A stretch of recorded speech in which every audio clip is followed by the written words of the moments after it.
Hallelujah. आप सबको Eid Pentecost मुबारक हो। खुदा का शुक्र हो। This is the feast of the Lord. खुदा की तारीफ है, खुदा की सिताइश है। आज ईद का दिन है और खुशी का दिन है, शादमानी का दिन है। हम इस ईद को खुशी के साथ मनाते हैं, खुशी की इबादत करते हैं। पाक रूह को हम अपने दरमियान में वेलकम कहते हैं। और ये ईद जो है ये बड़ी सिग्निफिकेंट ईद है। इसके बारे में हमें सीखना बहुत ज़रूरी है, क्योंकि ये वो वक्त है जिसमें हमें खुदावंद अपने कलाम में से देना चाहता है। ये वो वक्त है जब खुदावंद हमें अपनी रूह में से देना चाहता है। ये वो वक्त है जिसमें खुदावंद की मर्जी पूरी हो रही है। ये वो वक्त है जो कि कलीसिया का दौर कहलाता है। ये कलीसिया के लिए बरकत का जो दरवाज़ा खुल गया उसको ये रिफ्लेक्ट करता है। इस ईद को हम पहली दफ़ा इसके बारे में जब हम पढ़ते हैं तो हम देखते हैं कि 10 हुक्म हुरब के पहाड़ पर कोहे सीना पर जब उतारे गए तो वो पेंटिकोस्ट का दिन था।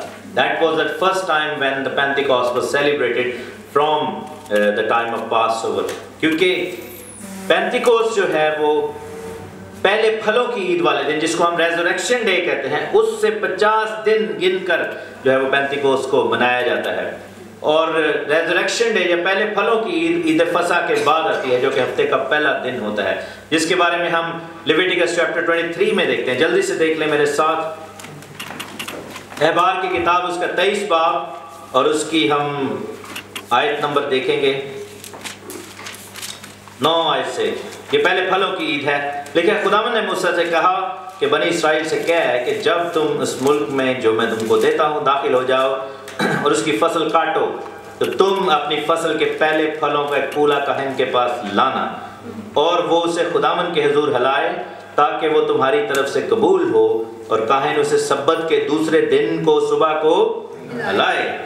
और हम देखते हैं कि सब्बत से अगले दिन, जो कि हफ्ते का पहला दिन है, यूहन्ना की इंजील में उसके बारे में आप पढ़ सकते हैं कि लिखा है कि हफ्ते का पहला दिन जब वो औरतें मुंह अंधेरे गई कब्र पर, तो उस पहले फल का जो पूला था वो उठ चुका था। हालेलुया।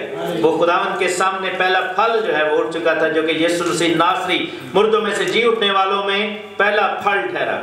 और उसके बाद लिखा है कि 15वीं आयत में जब पढ़े तो लिखा है कि तब तुम सब्बत के दूसरे दिन यानी इतवार वाले दिन से, जिस दिन हलाने की कुर्बानी के लिए पूला लाओगे, गिनना शुरू करना, ताकि जब तक 7 सब्बत पूरे ना हो जाए।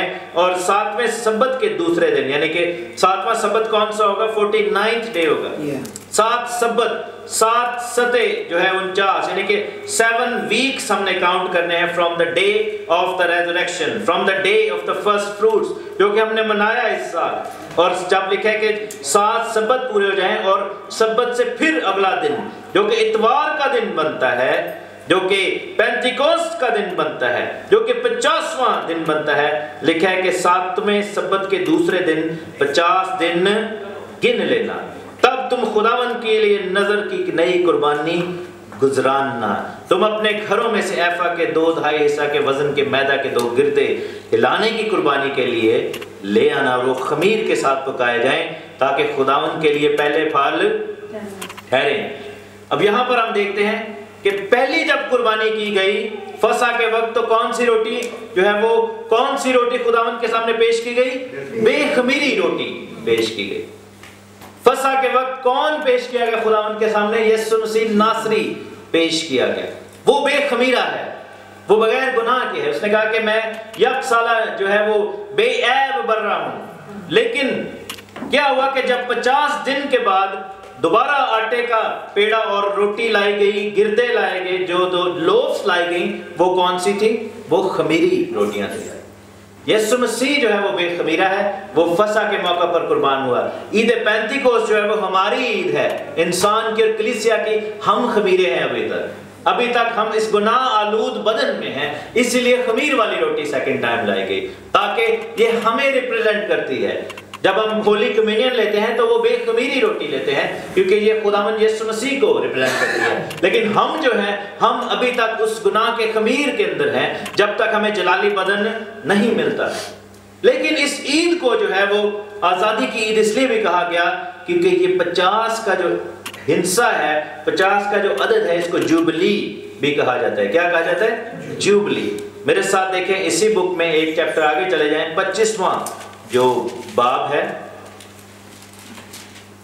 और उसकी 8वीं आयत लिखा है कि तू बरसों के 7 सबतों को, यानी कि 49 years, 7 years into 7 years, ठीक है, बरसों के 7 सबतों को यानी 7 गुना 7 साल गिन लेना, और तेरे हिसाब से बरसों के 7 सबत की मुद्दत कुल कितने साल होंगे?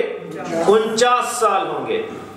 तब तू 7वें महीने की 10वीं तारीख को बड़ा नरसिंगा जोर से फुंकवाना, तुम कफारा के रोज अपने मुल्क में, अपने सारे मुल्क में नरसिंगा फुंकवाना, और तुम 50वें बरस को मुकद्दस जानना, और तुम मुल्क में सब बाशिंदों के लिए क्या करना?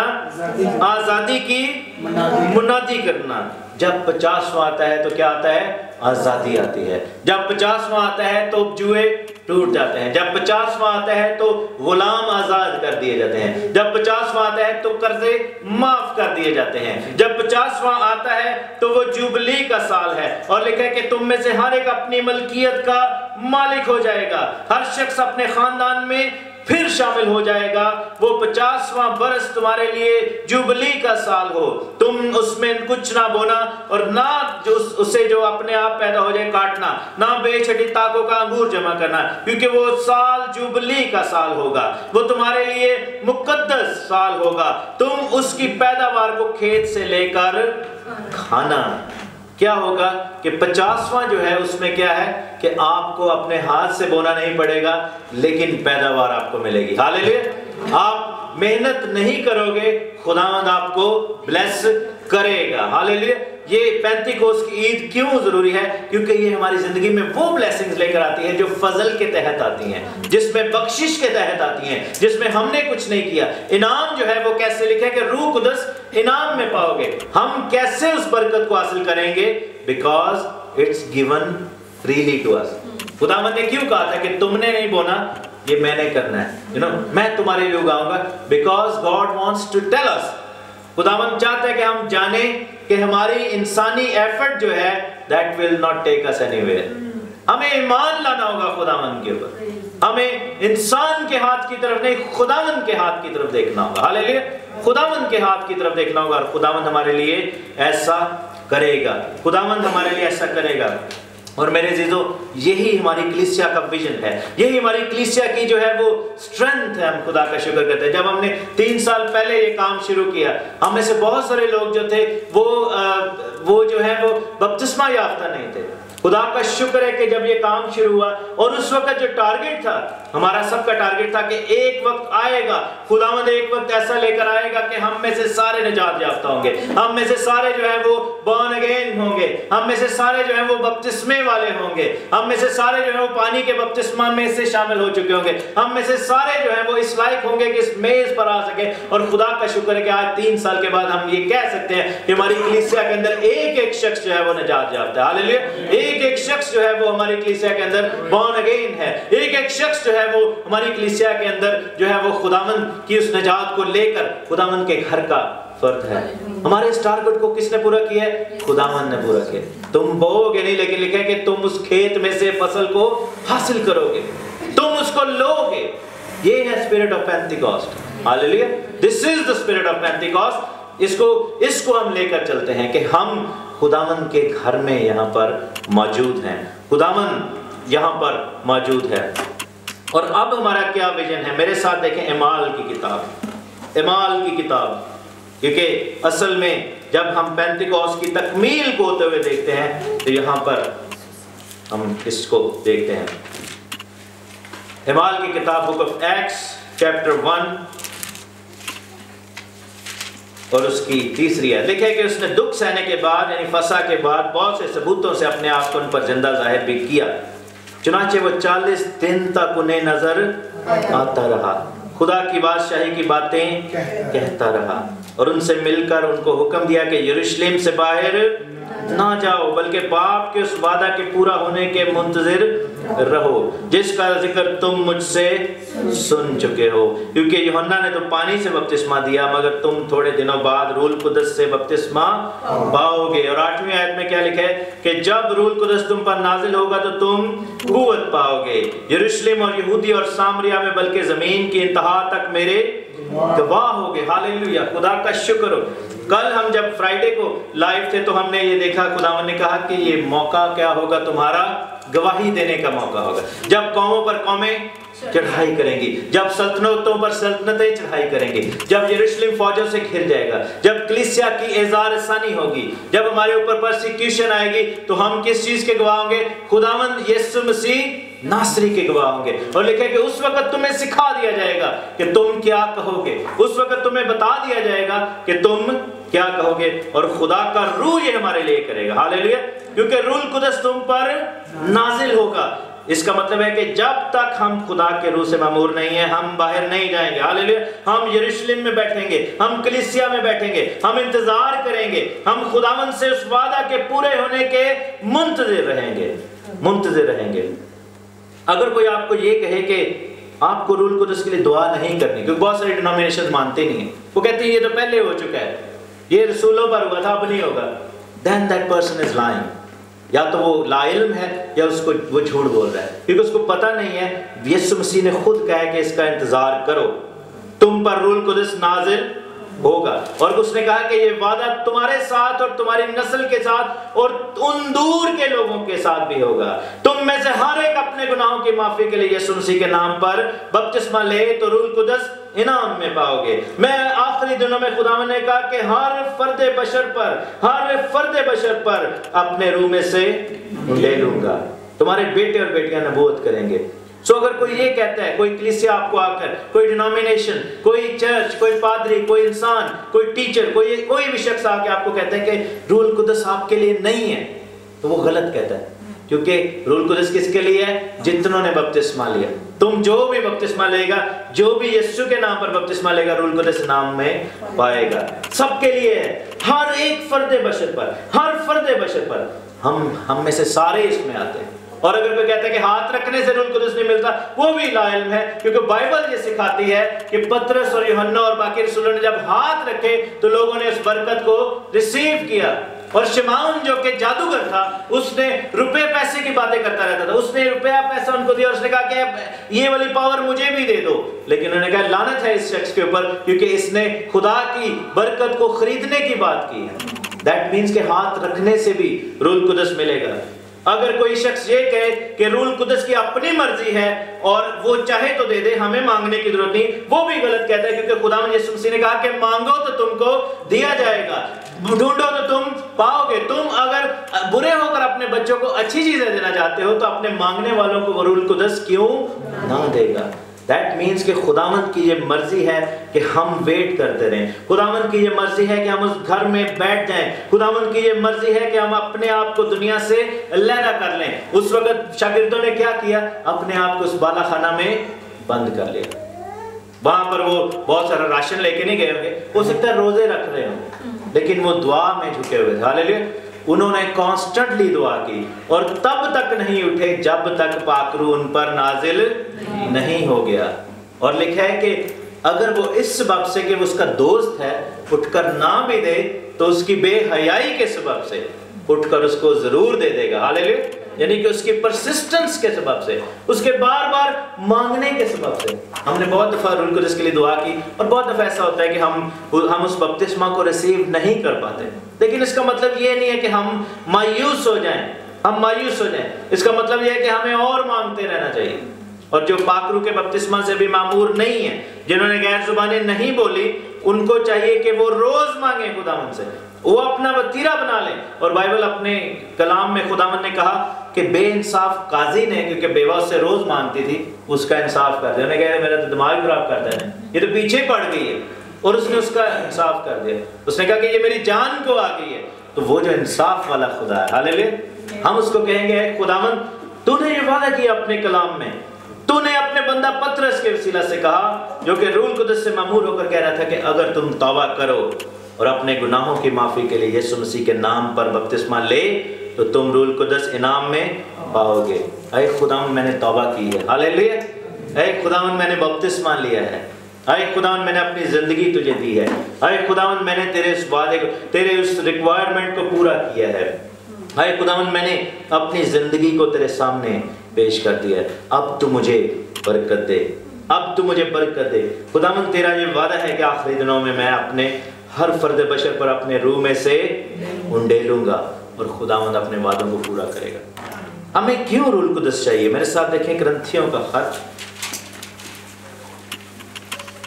और उसका दूसरा बाब, पहला ग्रंथियों दूसरा बाब और उसकी 9वीं आयत।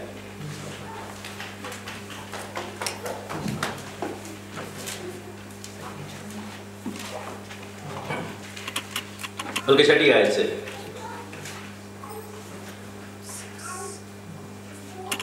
फिर भी कामिलों में हम हिकमत की बातें कहते हैं, लेकिन इस जहान की और इस जहान के नेस्त होने वाले सरदारों की हिकमत नहीं।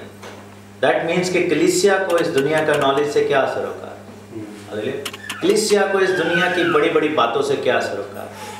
कलीसिया को इन चीज़ों से क्या सरोकार कि दुनिया में क्या हो रहा है, दुनिया के लोग क्या कर रहे हैं? कलीसिया को इस चीज़ से क्या सरोकार कि दुनिया के अंदर जो है वो लोग अमीर हो रहे हैं कि गरीब हो रहे हैं, कारोबार कहाँ पर जा रहा है? यीशु ने कहा कि मेरे पीछे हो ले। उसने कहा कि मुझे अपना मुर्दा दफनाना है। यीशु ने कहा कि मुर्दों को अपने मुर्दे दफनाने दे। उसने कहा कि मैंने नई जोड़ी बैलों की ली है, मुझे उनको टेस्ट करना है। उसने कहा कि तू हल पर हाथ रखकर पीछे नहीं देख सकता। उसने कहा कि मैं अपना खेत लेकर आया हूँ, मैंने जो है नई नई अपनी जायदाद ली है, मैंने नई नई शादी की है। उसने कहा कि दुनिया को अपने काम करने दो।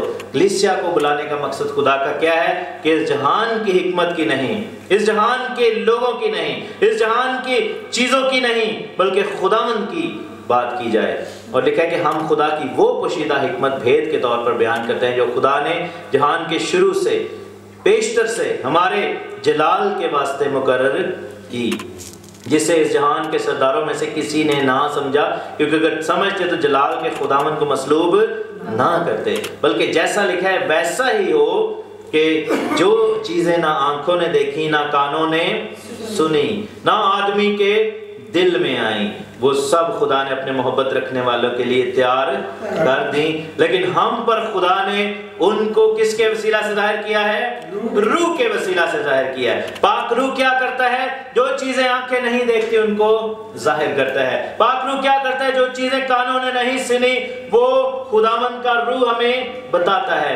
खुदावंद का रूह क्या करता है कि उसकी हिकमत की बातें हमें देता है, क्योंकि लिखा है कि रूह सब बातें बल्कि खुदा की तय की बातें भी दरियाफ्त कर लेता है, क्योंकि इंसानों में से कौन किसी इंसान की बातें जानता है सिवाय इंसान की अपनी रूह के। बस आप अपनी रूह की बात ही करेंगे ना कि मुझे ये पसंद है ये नहीं, लेकिन खुदा की रूह क्या करती है?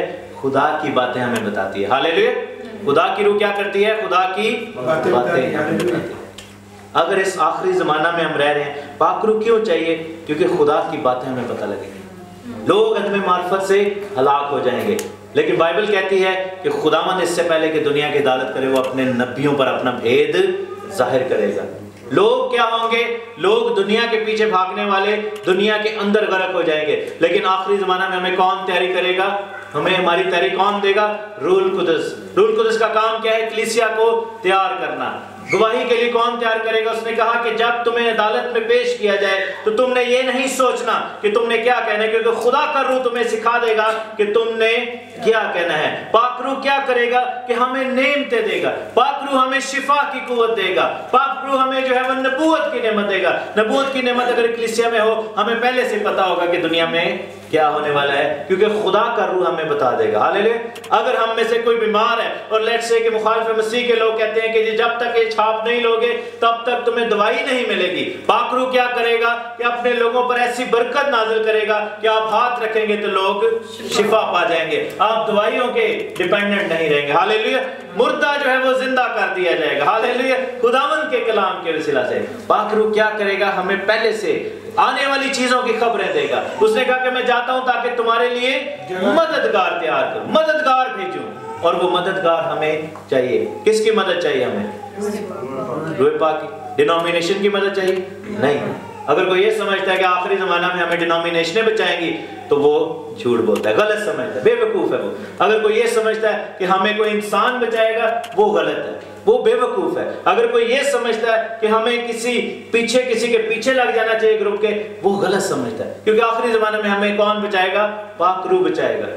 एलिया की मिसाल हम देखते हैं कि सारी डिनोमिनेशनल ज़माना में जेज़ेबल के नीचे आ गई थी। हालेलुया। उस ज़माना के नबी जो थे सारे जेज़ेबल के नीचे थे, गलत तालीम के। और एलिया ने कहा कि मैं अकेला बचा हूँ और अकेला मैं बचा हूँ, और खुदावंद ने कहा जाकर उनसे मुकाबला कर। हालेलुया। आज के दौर का भी यही हाल है। मेरी अभी 2 दिन पहले बात हो रही थी, सारी डिनोमिनेशन आहिस्ता आहिस्ता कैमेनिकलिज्म की तरफ आ रही हैं, सारी डिनोमिनेशन आहिस्ता आहिस्ता गे राइट की तरफ आ रही हैं। आज हम एक जगह पे गए थे, वहाँ पर वो एक पोस्टर लगा हुआ था कि जी ट्रांसजेंडर पोजीशन जो है उसके बारे में हम डिस्कस करना चाहते हैं। If you are a girl and you feel you should be a boy, if you are a boy you feel you should be a girl, you should come to us, हम आपके साथ बात करेंगे। ये क्या सब कुछ चल रहा है कलीसियाओं में, डिनोमिनेशन में क्या चल रहा है? ऐसे ही लोगों की गोद में हम बैठे नहीं, हम खुदावंद के साथ खड़े हैं। हालेलुया। इस कलीसिया का विजन क्या है? इस कलीसिया का विजन है कि हमें इस जगह से निकाल दिया जाए तो हम घर में इबादत करेंगे, क्योंकि खुदा का कलाम ये कहता है, बुक ऑफ एक्ट्स में लिखा है कि जब उनको हैकल में से निकाला गया तो उन्होंने घरों में इबादतें शुरू कर दी। हमें बिल्डिंग्स नहीं चाहिए, हमें पैसे नहीं चाहिए, हमें खुदा का नाम चाहिए। हालेलुया। हमें पाक रूह की हुजूरी चाहिए। और बाइबल में लिखा है कि वो लोग जो कि पैसों के पीछे भागते हैं, वो कलीसियाएं जो पैसों के पीछे भागती हैं, 2 तरह की कलीसिया आखिरी जमाना में होंगी। लौदीकिया की कलीसिया को कहता है कि मैं तेरे कामों को जानता हूं, तू ना सरद है तू ना गर्म है, काश के तू सरद होता या तू गर्म होता। ला तो तू सरद है ना गर्म है, बल्कि नीम गर्म है, यानी कि तू इधर भी नहीं है इधर भी नहीं है, तू आधा उधर है आधा उधर है। और उसने कहा कि मैं तुझे अपने मुंह से निकाल दूंगा। तू कहता है मैं दौलतमंद हूं। बहुत सारी कलीसियां आज मेरे जीजो दौलतमंद हैं, लेकिन उनमें खुदा का काम नहीं होता। बहुत सारी कलीसियाओं के पास बिल्डिंग्स हैं, लेकिन वहां पर खुदा का रूह नहीं उतरता। यहाँ पर आप देखें कि इस जगह से हमें निकाला जा रहा है। क्यों? क्योंकि हम सब्बत की इबादत करते हैं। इस जगह पर पैसा भी बहुत है, बिल्डिंग भी, लेकिन रेसिज्म कितना ज्यादा। गोरे जो है वो पसंद नहीं करते दूसरों को, वो कहते हैं कि ये लोग इबादत के लिए आते हैं, हमें अच्छे नहीं लगते, ये काले हैं, ये गंदे हैं, लेकिन क्या है कि हम खुदावंद के पाक रूह के अंदर खड़े। उसने कहा कि तू दौलतमंद है, तू कहता है मैं मालदार बन गया हूं और किसी चीज का मोहताज नहीं। फंडिंग उनके पास बहुत है, उनके पास एड बहुत है, उनके पास डोनर्स बहुत हैं, उनके पास बिल्डिंगें बड़ी बड़ी हैं, उनके पास जो है वो बड़े बड़े इक्विपमेंट हैं। लेकिन उसने कहा कि तू नहीं जानता कि तू कमबख्त है, तू खार है, तू गरीब है, तू अंधा है और तू नंगा है। क्योंकि ये दुनिया की दौलत, अभी हमने गीत में गाया कि हमें दुनिया की दौलत से क्या, हमें दुनिया की दौलत से क्या। हमारी कलीसिया का ये विजन नहीं है। हमारी कलीसिया का विजन क्या है? उसने कहा कि फिलाडेल्फिया को मैंने तेरे सामने एक दरवाजा खोल रखा है, कोई उसे बंद नहीं कर सकता। तुझ में थोड़ा सा जोर है, थोड़े से वो लोग थे, लेकिन वो खुदावंद के अंदर मजबूत है। हालेलुया। उसने कहा कि तूने मेरे कलाम पर अमल किया है, मेरे नाम का इनकार नहीं किया। और उसने कहा कि मुझे तुझसे मोहब्बत है, क्योंकि तूने मेरे सब्र के कलाम पर अमल किया है, इसलिए मैं भी आजमाइश के उस वक्त में तेरी हिफाजत करूंगा जो जमीन के रहने वालों के आजमाने के लिए तमाम दुनिया पर आने वाला है। आखिरी जमाना में हमें कब हिफाजत, कौन हिफाजत देगा?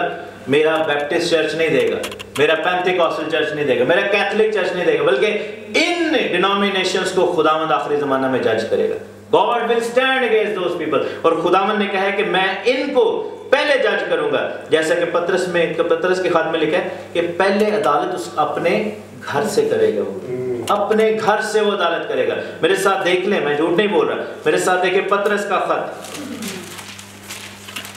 पतरस का पहला खत, उसका 4था बाब और उसकी 16वीं। अगर मसीही होने के बायस कोई शख्स दुख पाए तो शर्माए नहीं, बल्कि इस नाम के सबब से खुदा की तमजीद करे। हमें गाली कौन देगा? जब हमें मसीही कहा जाएगा। हालेलुया। लेकिन हम शर्माएंगे नहीं, बल्कि खुदावंद के नाम की तमजीद करेंगे। लिखा है क्योंकि वो वक्त आ पहुंचा है कि खुदा के घर से अदालत शुरू हो। कहां से अदालत शुरू हो? खुदा के घर से अदालत शुरू हो। वो लोग जो कलाम को पढ़ते हैं, बहुत सारे लोग आएंगे कहेंगे हमने बड़े मौजे किए, हमने बहुत बदरुए निकाले, हमने बहुत काम किए, हमने बहुत पैसा भी इकट्ठा कर लिया। उसने कहा तू खा पी और ऐश कर, मेरी जान तेरे पास बहुत है। लेकिन खुदा का कलाम कहता है कि तुझसे आज ये सब कुछ ले लिया जाएगा, तेरी जान जो है वो ले ली जाएगी। सो हमें क्या करना है, हमारी कलीसिया का विजन क्या है, ये हम सोच रहे थे बैठ के। मैंने खुदावन से दुआ की, मैंने कहा खुदावन तो हमें बता कि हमें क्या करना है। तो खुदावन ने मुझे बताया कि पहला विजन, हमारा पहला पड़ाव क्या था कि हम सब ने निजात पानी है, हालेलुया, और हमने वो पड़ाव पूरा किया है, हम सब ने निजात पाई है, हालेलुया। अब हमारा नेक्स्ट पड़ाव क्या है? नेक्स्ट पड़ाव ये नहीं है कि हमने बिल्डिंग लेनी है, नेक्स्ट पड़ाव ये नहीं है कि हमारी जेब में इतने पैसे होने चाहिए, नेक्स्ट पड़ाव ये नहीं है कि हमारा बैंक बैलेंस इतना हो जाना चाहिए। नेक्स्ट पड़ाव है कि अब हमने निजात के बाद क्या हासिल करना है? पाक रूह का बपतिस्मा हासिल करना है। जिनके पास बपतिस्मा है वो नेमत के लिए दुआ करें। लोग दुआ करें खुदावन से कि है खुदावन, क्योंकि आखिरी ज़माना में आपको पता है कि आपके घरों पर कब्जे किए जाएंगे, आपकी चीज़ें छीन ली जाएंगी, लेकिन एक चीज़ वो आपसे नहीं ले सकते, वो खुदा की नेमतें हैं, हालेलुया, खुदा की नेमतें हैं, खुदा का बरकत। और खुदावन यीशु मसीह का स्टाइल क्या था? उसने कहा कि लोमड़ियों के तो भट्ट होते हैं, जानवरों को भी मुयस्सर है घर, इब्ने आदम के पास सर छुपाने की जगह नहीं थी। उसको ये नहीं था कि जी पहले सानू कोई अच्छी फैसिलिटी दो तो फिर ऐसे काम शुरू करिए, नहीं, उसने खुदा का काम किया क्योंकि खुदावन ने उसको बरकत दी थी। हमारा क्या विजन है? अब हमारा विजन ये है कि हम फल पैदा करें। अब हमारा विजन ये है कि हमने तौबा कर ली है। अब हमारा विजन ये है कि हम आगे बढ़ेंगे। अब हमारा विजन ये है कि इस कलीसिया में से खादम उठेंगे। हमारा विजन ये है कि ये कलीसिया आग के शोले बन जाएगी, हालेलुया। ये विजन है कि इस कलीसिया में से हवाएं बनेंगे खादम, और लूटन के अंदर से ऐसा धुआं उठा करेगा खुदावन के जलाल के लिए कि दुनिया देखेगी। हमारा विजन ये है। मैं अभी भाई की बात से बहुत ज्यादा खुश हुआ, भाई ने बात की, मैं बात कर रहा था, मैंने कहा एक ऐसी जगह पे चर्च लिया जा रहा है जहाँ पे मुश्किल है, आप लोगों के लिए बड़ी प्रॉब्लम। उन्होंने कहा कि मैं उस चीज को ऐसे नहीं देखता, हम जो है वो हम डर रहे हैं। हमने कहा कि उधर नहीं जाना, बड़ा रफ एरिया, हम कह रहे हैं हमने उधर नहीं जाना क्योंकि भाई को खतरा ना हो। उन्होंने कहा कि मैं इसको एज एन अपॉर्चुनिटी देख रहा हूँ कि मेरे वो भाई और बहन जो कि रुल रहे हैं, जब मैं गुनाह में था, कितनी बड़ी बात है, सोच का कितना फर्क है, हालेलुया। मैं कह रहा हूँ कि यार मैं जो है वो मैं बचा लूँ किस तरीके से, कोई इन पे हमला ना कर दे, क्योंकि मेरे अंदर खौफ की बदरू है, जो डरता है वो ऐसी बात करता है। लेकिन उसने कहा कि नहीं, ये अपॉर्चुनिटी है। अगर मैं वहां पर होता बाहर खड़ा था, तो अगर मैं अंदर चला जाता तो मैं भी बच जाता। तो ये अपॉर्चुनिटी है। How beautiful is that. ये खुदा के रूह का काम है। हमें उसने, खुदा ने क्या किया? जब तुम रूह कुदस पाओगे तो तुम कुव्वत पाओगे। जब रूह कुदस नाज़िल होगा तो लिखे कि हमें खौफ का नहीं बल्कि दिलेरी का रूह दिया गया है। तुम गवाह बनोगे, तुम्हारे अंदर जो है वो अंदर से जिंदगी के पानी की नदियां जारी होंगी। हम जो है वो क्या करेंगे? खुदावन की हुजूरी में ठहरेंगे। So are we clear about the vision? खुदावन क्या चाहता है हमसे? खुदावन ये नहीं चाहता कि हम अपने बैंक बैलेंस बढ़ा लें। और एक चीज़ मैं आपको बताऊं, बाइबल ये बताती है, मैं अपनी ज़िंदगी की गवाही दूंगा। आज से 7 साल पहले मुझे काम करने की इजाज़त नहीं थी इस कंट्री में। I was not allowed to work, और मैं जो है वो कैश इन हैंड पे काम करता था, छुप के काम करता, पकड़े गए थे रिपोर्ट। लेकिन खुदावन ने क्या किया? एक दिन में सारा कुछ बदल दिया, हालेलुया। एक दिन में बदला। और आज जो है वो, अगर मैं मेहनत जो कर रहा हूँ, खुदा का शुक्र है, खुदा ने मुझे जो पोजीशन दी है, I can easily be in 6 figures. खुदा ने मुझे बरकत दी, दुनियावी बरकत दे दी, हालेलुया।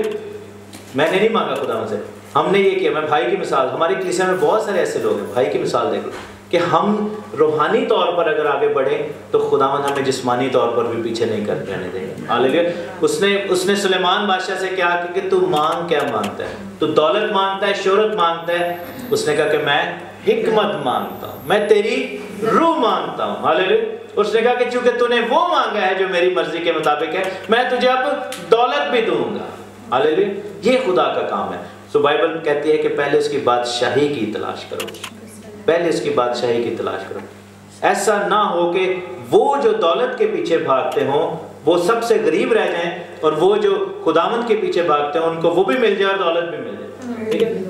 ऐसे खुदावंद का ये काम है, ऐसा खुदावंद का काम है। एक बर्मिंघम में एक ऐसी कलीसिया मैं जानता हूँ, खुदावंद ने क्या काम किया कि वहां पर उस पास्टर ने दुआ की, एक खादम एक ऐसे बंदे के लिए जो कैंसर में मर रहा था, किसी ने उसको वैसे ही फोन किया हॉस्पिटल जाओ, जाके दुआ करो। उसने दुआ की उनके लिए, वो बंदा शिफा पा गया। वो बंदा मिलियनेयर था। उसने कहा जी तानू की चाहिए? मैं तो उन्होंने कहा हमें कुछ नहीं चाहिए भाई, हमने तो आपके लिए दुआ की। लेकिन उसने कहा कि मैं आपके लिए कुछ करना चाहता हूँ। उन्होंने कहा आप ऐसा करो, हमारी कलीसिया में आओ। वो आया, उसने देखा कि यहाँ पे रश पड़ जाता है और जगह थोड़ी सी है। वो गया वापस, उसने पास्टर को फ़ोन किया, उसने कहा आप इधर आए। एक चाबी उसने उसके सामने रखी, उसने कहा कि ये बड़ा सा सेंटर है, 2 मिलियन पाउंड का सेंटर है। उसने उसको कहा ये आपका, इसको जैसे यूज करना आप करो, this belongs to you now. This is how the Lord works. अगर खुदा को पता है कि हमें ज़रूरत है, ही विल गिव अस। अगर खुदा की मर्जी नहीं है कि हम बिल्डिंगों के पीछे भागें या हम इन चीज़ों के पीछे भागें, इन चीज़ों के, तो खुदावंद नहीं देगा, he will not do it. लेकिन हम क्या करेंगे? उसने कहा कि मुझे नहीं पता मदद कहाँ दुनियावी पाए, ही विल डू दैट। हमारा काम है कि हम वो काम करें जो उसने हमें करने के लिए दिया है। सो कलीसियाई तौर पर हम क्या करेंगे? We will do what Lord wants us to do. उसने कहा कि तुम मेरे नाम के गवाह बनोगे, तुम मेरे नाम के गवाह बनोगे।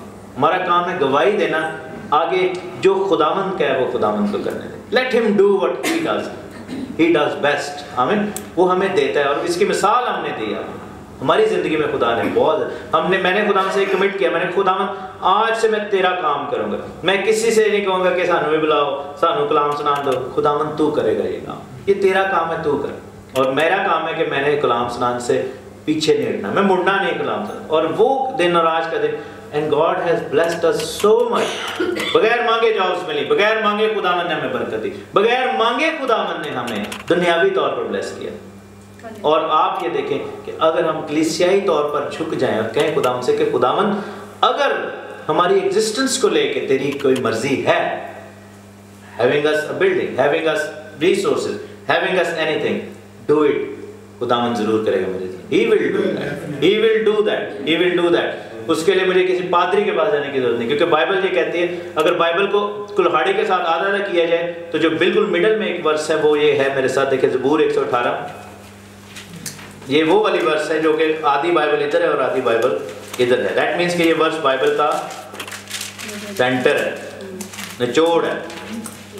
It's right in the middle of the Bible. यानी कि इस वर्ष से अगर आप पीछे काउंट करें तकरीबन 1100 के करीब 1200 के करीब वर्सेज है बाइबल की, आधी पहले हैं और आधी बाद में है। और बाइबल के बिल्कुल दरमियान में एक वर्ष है, वो क्या कहती है? ज़बूर 118 उसकी 8वीं है, खुदावंद पर तवक्कल करना इंसान पर भरोसा करने से बेहतर है।